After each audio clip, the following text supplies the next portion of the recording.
What's going on, world? Eric Lawton here from Battlebred Canines, and today we got something real special lined up. You know, I do the best I can to bring you guys content that is factual and historically accurate, but according to quite a few people, there is a lot more to the story of the American Bully. And Christmas has come early this year. It is our first official interview for the channel. We have our friend Tilo from Ruckus Kennels, one of the OGs of the American Bully, here to set the record straight on a lot of things. Tilo, thank you so much for joining us, brother. It's a pleasure to have you on. So let's just start from the top, man. When did you first get into dogs? I was over 20 years ago, man. I was in my teens when I got my first dog. Didn't have any papers, but over 20 years ago. I think we've all had our fair share of, you know, the backyard bullies. I definitely got a long list. Yeah, no, I used to go through the local paper. Every Pitbull ad there was, I'd go and hit it. And then, you know, once I got older and got more mobile, I went up and down the state, you name it. Then I started picking up Bloodline magazine. You actually got a hold of me after seeing the Remy line video, and then later on you sent me some links to, you know, this other interview you had done a while back. And man, so there's a lot of missing pieces that the public doesn't know about Remy line. Yeah, no, I mean, the whole thing with Fave, man, I mentored that dude. I tied Remy the first time he bred. I mean, Remy was at my house. He went to another breeder, George at Rockwood. We kind of did a co-own. He bought Remy and Remy's sister. But then he turned around and sold it to Fave. I think he gave him like 200. I didn't even think it was 500. It was 200 in the treadmill. Then Fave came and he found another one of my co-owners that had a dog that was out of Blue, bred to Sage's daughter. Bought that dog. Then he contacted me. First thing I told him is because I'd been breeding him enough to know that, hey, when you doubled up on Blue, you had some issues with the hips and sometimes the mange. So I told him not to do it. He did it anyway. Busted out that little Big Nasty and all them other dogs. And I think every single one of those dogs ended up having hip issues or mange or something. The female he kept was so bad he had to put her down. Like, basically shot the hips on her. There was nothing, no sockets whatsoever, period. And that's when the cracks in the relationship kind of started, because he just didn't give a shit. Didn't matter to him. Breed Remy to everything under the sun. And it didn't matter whether, hey, that was a good breeding or not. I'm going to push this. And after that, we kind of had a falling out, and that was it. And now he gets on his whole deal, and he kind of tries to write me out of the whole equation, but it just doesn't work. I mean, you look at Remy's paperwork, you look behind him, and it's all Ruckus. Yeah, and then you sent me the archive of your old site. Yeah, I didn't even know you could do that until you sent that link to me. And it's funny too, because I noticed that in that site it said Remy Martin owned and loved by Fabian Chichester, or however you say his name. And so you guys must have been cool at that point in time, at least. Man, we were way cool, man. We used to hang out together. Both our wives got pregnant at the same time. I mean, you name it. We took a dog tour. We left LA, went all the way up Central Valley, LA, went up to the Bay Area and saw West Coast bullies, back and forth. I took them some of the show breeders that I knew. We were real tight. Yeah, that really sucks, man. That you know, money gets to people's head, and you know, and that can be the ruin of a lot of things. One thing I really wanted to ask you was, where do you think the bully game went wrong? Where do you think the time? Because I don't know the exact timeline. I see when the dogs started getting too squatty, they weren't athletic anymore. I could see all that happening. But when do you think that was around, and why? I think really just basically money got involved. At the beginning when we were breeding the dogs, you'd get, you know, a good portion of the people that were getting the dogs from you were just owners that wanted pets. Within a few years, when, you know, I had in my backyard, I had Hindu, Pacino, Blue, Blaze. I was charging $1,500 to $2,500 a stud, and I was clocking about 1 or 2 a month. I mean, we're looking at 10, 15 grand a month just coming off stud fees. Wow. When other people saw this, and this is where I take issue with what I did back then, because it's easy for me to say all this stuff. Hindsight's 20/20, but what people saw me doing, okay, I'm going to buy a couple dogs from him. I'm going to start doing what he's doing. And then before you know it, 2 or 3 years into it at the peak, there were no more pet owners the entire market. It became almost like a Ponzi scheme because everybody buying from me was another breeder or would become a breeder. When you start churning out all these dogs and then people, okay, well, I may have a certain standards that I'm going to stick to. I won't do this. I won't do that. These other people didn't. And they got into it and their main thing wasn't about dogs. They weren't about pits. They didn't have, I had a pit back when I paid $50 for one. I would drive up $50 worth of gas in my car and go somewhere and get paid $50 to just stud a dog just to do it. Some of these people had no passion for it. It was just about money. And when it became about money, that's when everything went to shit. Because when I started seeing all this happen, what we did was I bought my own microchipping setup. I had the scanner. I could chip dogs. So I chip dogs and I send them out. And what happens is since I was the original person, it would be registered to me until the new owner got it and contacted home again and then re-registered the dog. So what ended up happening was, before you know it, I was getting calls from Texas, Connecticut, from Florida, where people had gotten the dogs. Either they didn't turn out, or they couldn't keep the dogs, or something happened, and they ended up in a pound. They never registered the dog under their name. The chip came back to me, so these SPCAs were calling me and saying, hey, we got your dog here. And we started getting, dozens of these dogs popping up, and I'm like, wow, what's happening? Where you have this dog, and like if you look at a dog and it's looking right at you and you see where the front paws are, and then you look behind it and the back paws are right next to each other, it tells you the dog has no rear. So people were just putting up, they're just concentrating on, let me put out the biggest head I can, lowest, widest dog I can get. So right around 2010, we decided, look, what we're going to end up doing to maybe kind of make a difference in what's happening is, for all my studs, what I did was that if you had any kind of health test, so let's say you wanted to stud the blue and it's $2,500. You came with receipts and showed me, hey man, I did $1,000 with the health testing on my female. What I would turn around and do, I'd give you that $1,000 credit on the stud. The stud would drop to $1,500. Oh, that's smart. Point, yeah, and to the point that if somebody came with $2,500 and say, hey man, I did pen hip, I did cardiac, I did this, I did surf, and I spent $2,500. And even if they overpaid or whatever, I'd give them the stud for free. So just to encourage that, right? Right. But guess what happened? I went from doing anywhere between 8 to 12 to 15 studs to 0. Not one person took me up on the offer.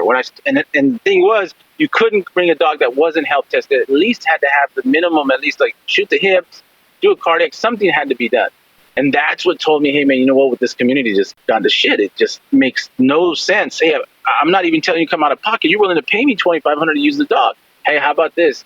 I'll give you a credit for it. Help test the dog. And I couldn't understand because, I was told the wife, it doesn't cost them anything. And, to health test the dog, especially if you're trying to campaign it, you can get it done for a couple of grand or less. Right. And then we thought about it. It's not the testing that they were worried about because ignorance is bliss. Right. So if I had a dog and he's throwing bad hips, then you gotta fix that dog and put it in a pet home and keep it as a pet. And that's what they weren't willing to do. Nobody took me up on the offer. Right. Everybody wanted their return on investment. Yeah, and that's basically what it became. Like people, literally, tax season come around. Oh, babe, I'm going to use the tax return, buy 2 dogs. 6 months later, we're going to drop a litter. We're going to sell them $1,500 a piece. Right. And that was it, man. I got, there's a gentleman that came out named Chris from Florida.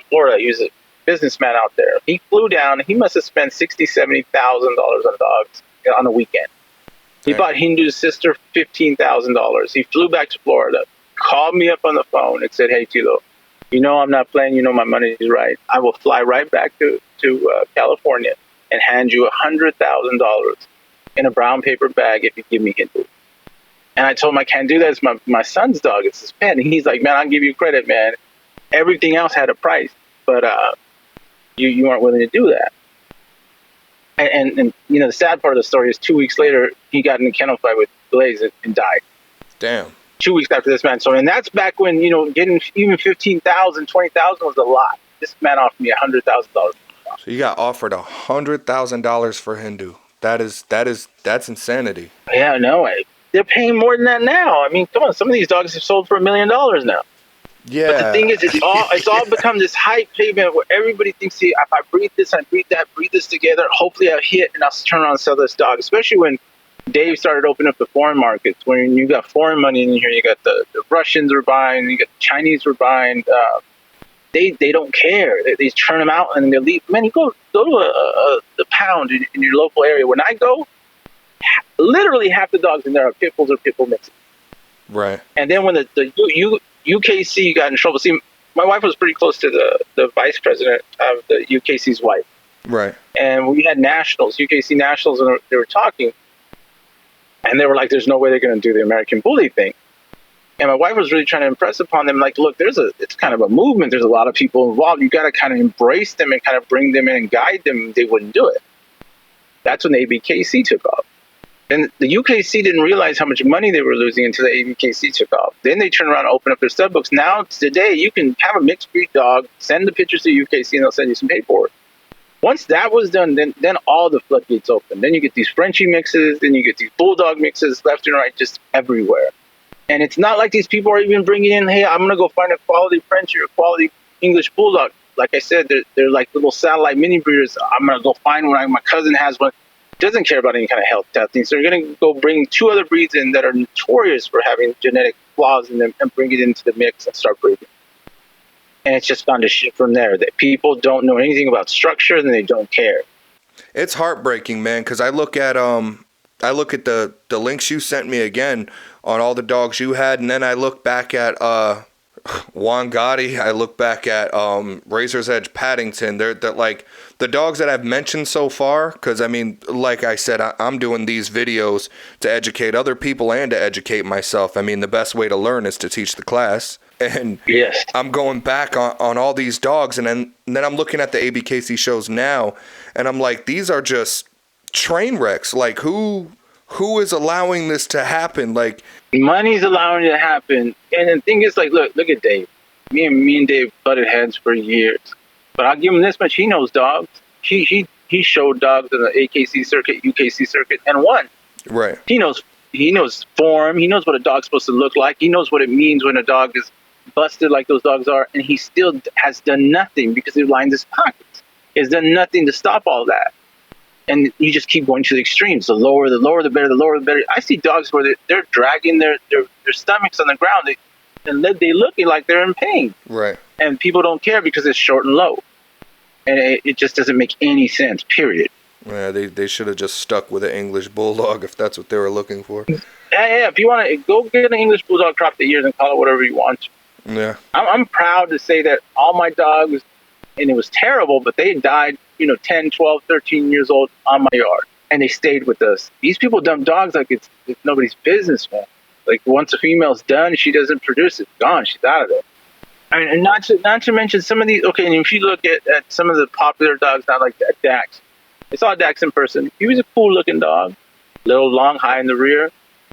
I did amazing things with them. But now you see people triple, quadrupling, 8 times Dax.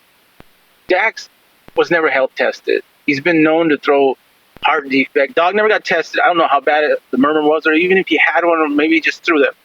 But if you know that's out there, then hey, guess what? Go do a cardiac on your dog before you triple up on it, man. Or quadruple up on him and then turn around and sell that dog for $10,000 to somebody and it's defective. Right. Why would somebody do that other than greed? Yeah. That's just it, period. Now, when it came to Dave Wilson and Razor's Edge and all that, I mean, it seemed as though, that started off on the up and up. I mean, was it Dave specifically? Or I think he rode the wave. If what was going to make him a profit would have been super health tested, correct dogs, he would have gone in that route. He was a business. For him, it was a business. He was making money, period. I mean, just to get the fact that told me what Dave was about was when I got Sage, and they tried to say it was Knuckles and Paddington that made Sage, right? So I got Sage, and let me just real quick. Originally, Byron Johnson, a good friend of mine outside of dogs, he bought Blue and Sage and a couple other dogs from Dave Wilson directly. He bred Blue and Sage together the first time. We had the first litter where Blaze came, Bumpy came, West Coast Bully Sky. That was the first litter. I bought Bumpy and Blaze from him. Then he bred them again. Sage wasn't taking care of the puppies. He called me up. He said, hey, Tilo, she had 7. I think she had 7 or 8. And she's not taking care of them. I just don't got time for this. I just threw 2 puppies away, 2 dead puppies. So I drove up that day, jumped in my little truck, took the wife, drove all the way up and bought everything on his yard. Took the entire yard because he was done with it, right? Right. So that's how I came in possession of the dog. And on the way home, like my wife's got, you know, she wasn't taking care of them. She wasn't licking them. She wasn't stimulating them so they could go poop, right? So my wife's sitting there with a wet rag, like stimulating them so they can go poop, bottle feeding them. If Remy wouldn't have lived, none of those dogs would have made it if it hadn't been for her. And then I had a really good friend named Aaron O'Brien that had a female that just had a litter, and she adopted them and fed them until they were weaned. So that's originally how the dog started. I don't know what Babe has said or anybody else's. That's the story, and that's just it. I mean, I just talked to Byron Johnson the other day. I'm going to go see him in about a week. But that's how everything started. But once I got Sage, once, you know, the breeding was done, everything, Remy was sold, and the other dogs went, I had Blaze, then I decided, hey, you know what? I really like Short Shot. So I called Sean and Curtis up. And I said, hey, man, I got this female, and I want to breed it as Shorty. And I got to give those men credit, man. They told me on the phone, they're like, hey, look, we're not going to do that to you, man, because that Sage is Shorty's daughter. I said, what are you talking about? I said, man, we left the dog with Dave to watch. Shorty was ours. He's the one who attacked Patty. And then after that, I started doing my research. I found a sister that was in Hawaii. And I started looking at the coat colors that were coming. The sister was sable. Sage was that weird dark blue. Yeah. And it just didn't make any sense. Just going off of coat genetics, right? And he wouldn't admit it. Finally, he said, oh, it might have happened. And his beef with me was I wouldn't cover up for the lie.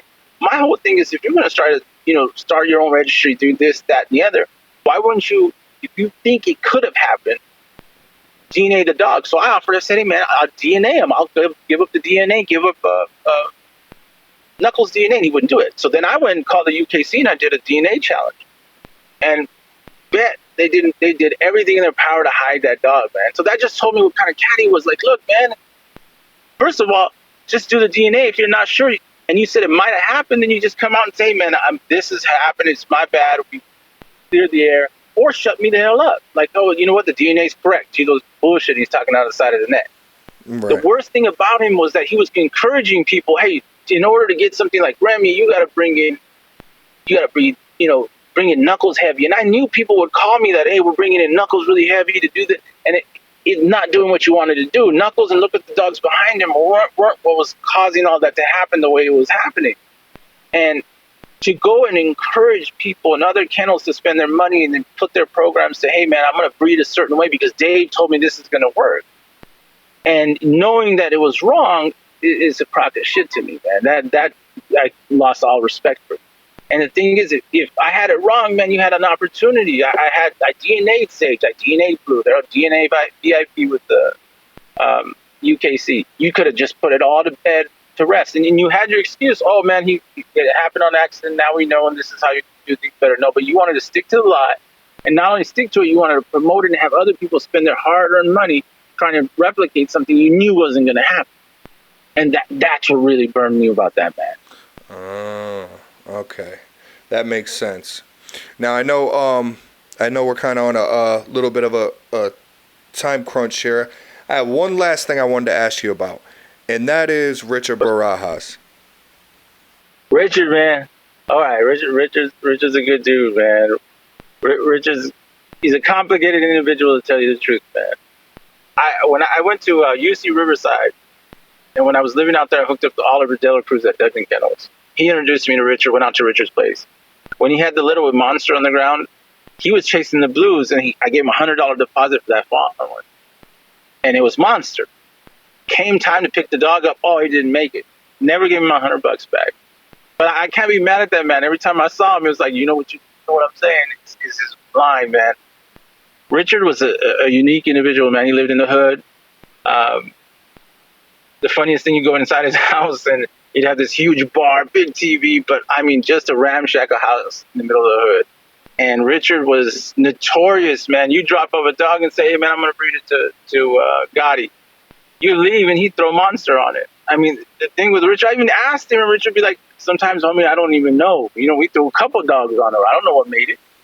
So Richard was just, and you know what? He would do all this stuff, and I can laugh and talk about it. If I saw Richard, I'd still shake his hand. I don't have any animosity towards that man, period. That's cool. Because that's just the way he is. Right. You know what I mean? That's just the way Richard is. If you're going to leave a bitch with Richard, then Lord knows what you're going to get. And you know what? He produced some phenomenal dogs. And he still had a background that was in working dogs. A lot of those gray line, guideline dogs, they go back to working dog protection work. Like, they work those dogs. And form follows function, right? Form follows function. I could tell people if the dog can work, then the form's going to be decent, right? Yeah. So there was a reason for that. There was a reason for those dogs, and they went after a muscular dog that had high drive. Now we're in a situation where there is no function for these dogs. They don't do anything. They're not for protection. They're not for confirmation. They're just, hey, can I get the most wicked-looking dog, period, lower the better. And it's led to some terrible, terrible things. I mean, like you said, you've gone to the shows and seen these things with these dogs that got to pick them up. They don't even move. They can't even move. Yeah, I've never been to the shows. This is just all YouTube. Man, do yourself a favor. Nearest show, as soon as you can, go to one, man. It's going to be heartbreaking, but at the same time, eye-opening. Because the YouTube videos and everything is one thing, but you go and see these people. Because there's one thing when they got them all stacked on a table or something. Right. But when they've got them in a crate, and the dog, the process of bringing the dog out of the crate on a leash, showing somebody putting it back, wins the dog so bad the dog is sitting there panting like he's going to pass out. Yeah. Then you're thinking, what the hell is going on? I mean, the exertion, it can't just be the exertion. It must be the pain from the joints. It might be a heart condition. God knows what's going on with the dog. But it's that bad. They're shitting on themselves. They can't move. The people pick them up and just set them down. And they just sit there because they really can't move. It's gotten that bad. It's terrible. I can't even bring myself to go to them anymore. Yeah. And the thing is, and everybody's complicit because it's not like, everybody's turning around and saying, hey, man, what you're doing is terrible. Get the hell out of here. We don't have anything to do with you. No, they're going to go buy something or try to do something similar, or I'll make it a little bit better. Mine won't be as busted up. I mean, it's all slippery slope. Before you know it, we're sitting in a pile of shit, and that's where we're at. All right, man. Final question. Last one, I promise. Do you ever see yourself getting back in at all? Man, I never got out, man. I've got my little dogs placed here and there. I really don't sell them for a profit or anything. I work with people that I respect that kind of see where I'm trying to go with it. Mm-hmm. And that's the only people that I deal with. I've actually just doing a breeding right now with one of my partners. I got you. But like I said, it's no website. No, I'm not selling for $2,500 or $1,500 or anything. I'd rather if I meet you and I tell you what my goals are, where I'm headed with everything, and you want to be a part of it, man, look me up. I got you. Well, yeah, man. I guess that about wraps it up for now. This was like a part 2 to the Remy line video, but we might have to have a part 2 to the part 2 because it seems like there's. Yeah, I'll send you some links, man, so you can check it out. Yeah, definitely. I mean, yeah, look, listen to the interviews, do your research. There's other things you want me to go over, man. I'm more than willing to, man. I'm all open book, and like I said, if there's anybody that kind of says, hey, what I'm saying is full of shit, I'm willing to sit down and talk to them. It doesn't have to be contentious. We can three-way, and I'll tell them what the hell. I'm going to stick by what I say because that's what I saw and that's what I know. I respect that, my brother. Definitely. Wow, I'm going to have to go back through this 5-6 times to make sure I catch everything. All right, man. It was a pleasure talking to you. Yeah, I appreciate your time, my friend. I'll get some more things lined up, and we'll definitely talk soon, brother. All right. Yeah, have a good one. You too, bud. Bye-bye. Peace.